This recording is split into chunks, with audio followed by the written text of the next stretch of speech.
மாண்பு உறுப்பினர் ச. சிவகுமார் அவர்கள்.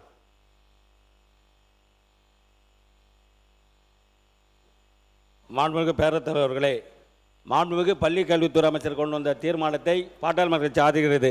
அதே வழியில் 2010க்கு முன்னாடி நடைமுறையில் உள்ளதை பதவி உயர்வு, பென்ஷன் போன்றவற்றை நடைமுறைப்படுத்தப்படும் என்பதை வரவேற்கிறேன். அதே வேளையில் கல்வித்துறை பொது பட்டியலுக்கு போனதுனால தான் இவ்வளோ ஒரு பிரச்சனை. அது மாநில பட்டியல் சேர்க்குமாறு இந்த தீர்மானத்தை ஆதரித்து அமைகிறேன். நன்றி, வணக்கம்.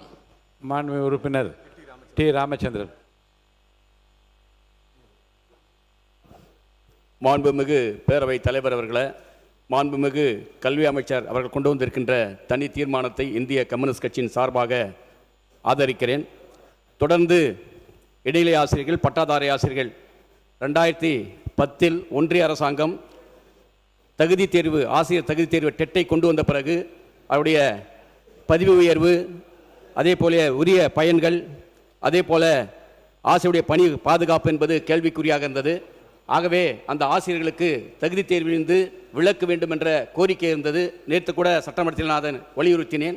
இன்றைக்கு அந்த ஆசிரியர்களுக்கு தகுதி தேர்விலிருந்து விலக்கு அளிக்கும் வகையில் இந்த தீர்மானத்தை நம்முடைய பல்வி கல்வித்துறை அமைச்சர் கொண்டு வந்திருக்கிறார். இந்த தீர்மானத்தை இந்திய கம்யூனிஸ்ட் கட்சியின் சார்பாக ஆதரித்து வரவேற்கிறேன். மாண்பு உறுப்பினர் ஆர். செல்லசுவாமி அவர்கள். மாண்புமிகு பேரவைத் தலைவர் அவர்களே, மாண்புமிகு கல்வித்துறை அமைச்சர் இங்கே முன்வைத்திருக்கக்கூடிய தீர்மானத்தை மார்க்சிஸ்ட் கம்யூனிஸ்ட் கட்சி சார்பிலே நான் ஏகமனதாக வரவேற்கிறேன். மார்க்சிஸ்ட் கம்யூனிஸ்ட் கட்சியுடைய நிலைப்பாடும் ஏற்கனவே இதுதான். எனவே சுமார் 15 முதல் 20 ஆண்டு காலம் வரை பணி செய்து இறுதியிலே பணி ஓய்வு பெறும் வயதை நெருங்கிக் கொண்டிருக்கக்கூடிய நேரத்திலே அவருடைய வாழ்வாதார உரிமையை பாதிக்கின்ற இந்த செயலை ஏற்க முடியாது. எனவே இதிலிருந்து விலக்களிக்க வேண்டும், குறிப்பாக கல்வியை மாநில பட்டியலில் சேர்க்க வேண்டும் என்று கூறி இந்த தீர்மானத்தை நான் ஆதரிக்கின்றேன். நன்றி, வணக்கம். பிளே ஸ்டோர் மற்றும் ஆப் ஸ்டோரில் இருந்து பாலிமர் செயலியை QR கோடு மூலம் பதிவிறக்கம் செய்யுங்கள்.